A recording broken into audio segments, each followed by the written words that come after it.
So I finally got around to seeing Wicked. I know I'm being super late to the ballgame on this, but hey. I'm just starting to watch these Oscar-nominated films that have come to streaming services, and I was glad Wicked finally came to Peacock so I could watch it, because I missed it while I was in the theater. What I have to say about this film, do I like it? Yes. But there's a fundamental flaw in this film that I'm going to get to later on in this rant, and maybe you agree with me on this and maybe you don't. So there's some heavy spoilers ahead, and I'm going to warn you on this. First of all, I'm going to say that Wicked looks good. They really made the Land of Oz look absolutely magical. All the sets look good, all the costumes look good, and I can imagine that this film probably took home a lot of awards for that. But here's another thing. This is a movie that's based on a play which itself was based on a book, which was based on another book, which had a very successful movie, and yeah, this is where it starts to get like, this is where we start to talk about how Wicked is essentially a copy of a copy of a copy of a copy.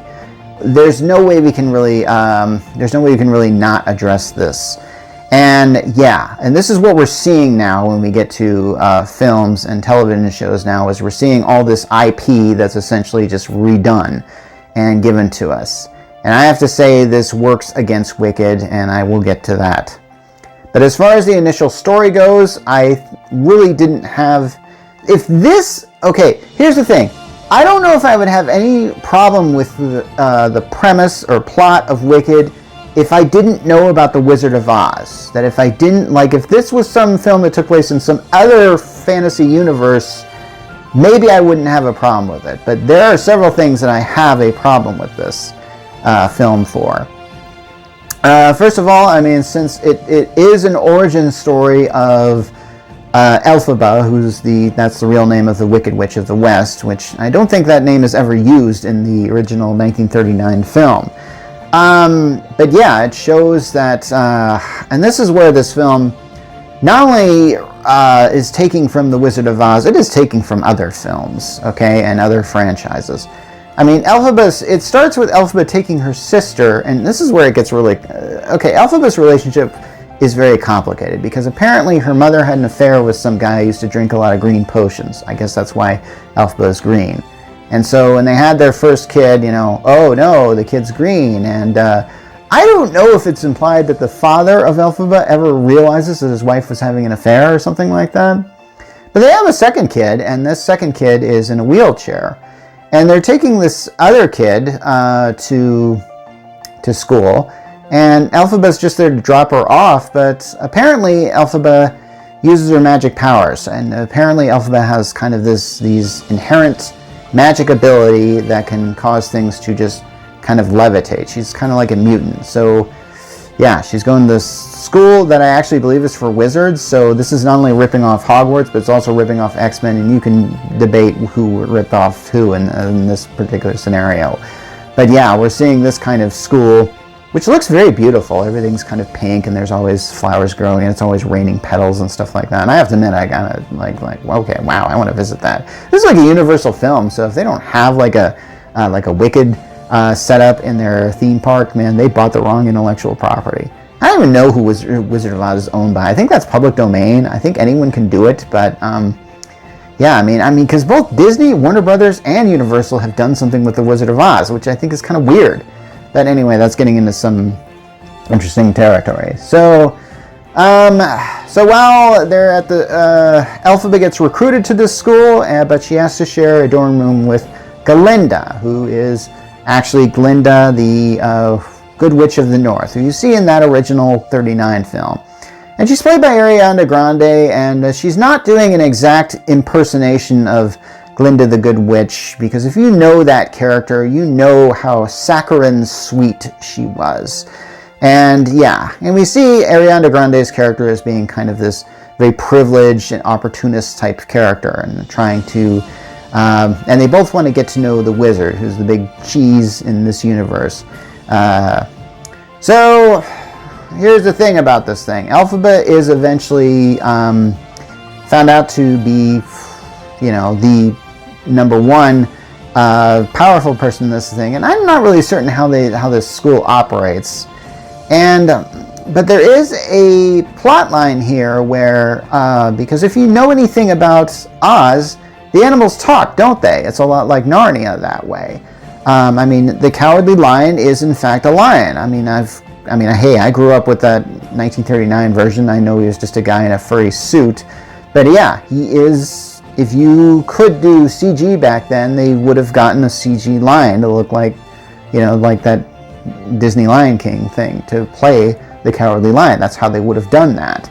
Well, in this particular case, they're showing that in this world, the animals are starting to lose their rights. And there's a vandalism of animals are better seen and not heard. And we're seeing this kind of movement away from animals. Now, here's the thing that I have to say about this.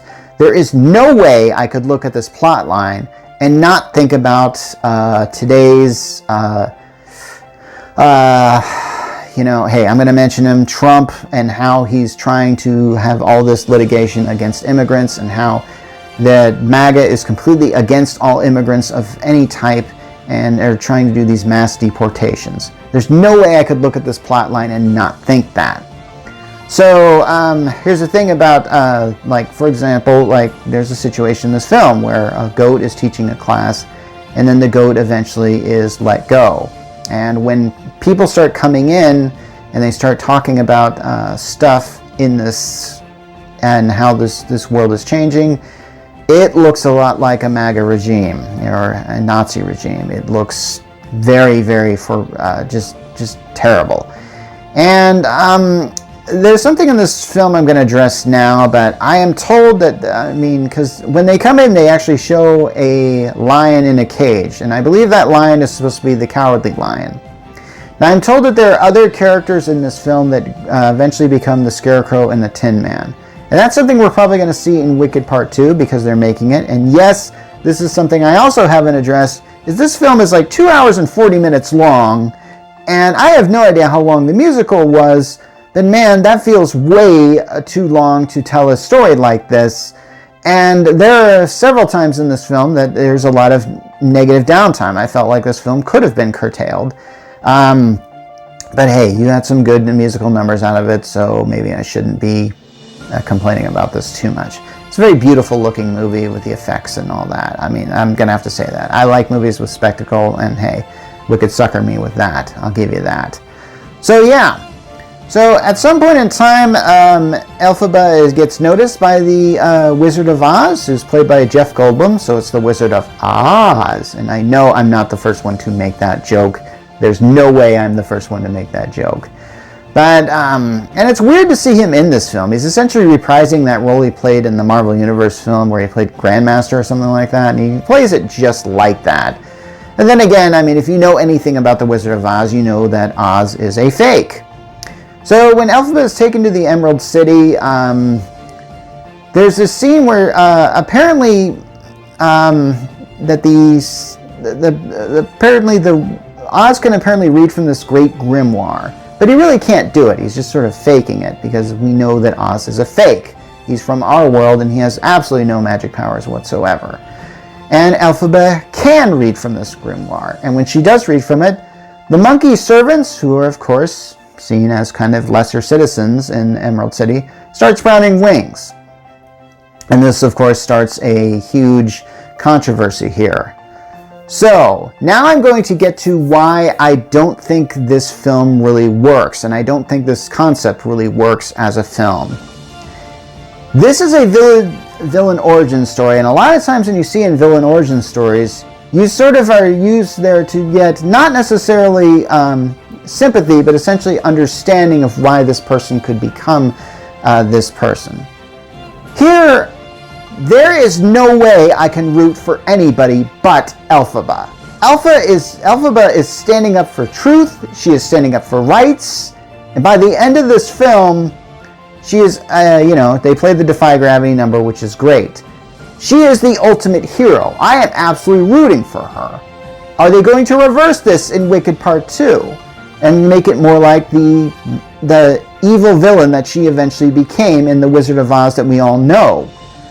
I don't know if she's this is a villain. This just doesn't work, honestly.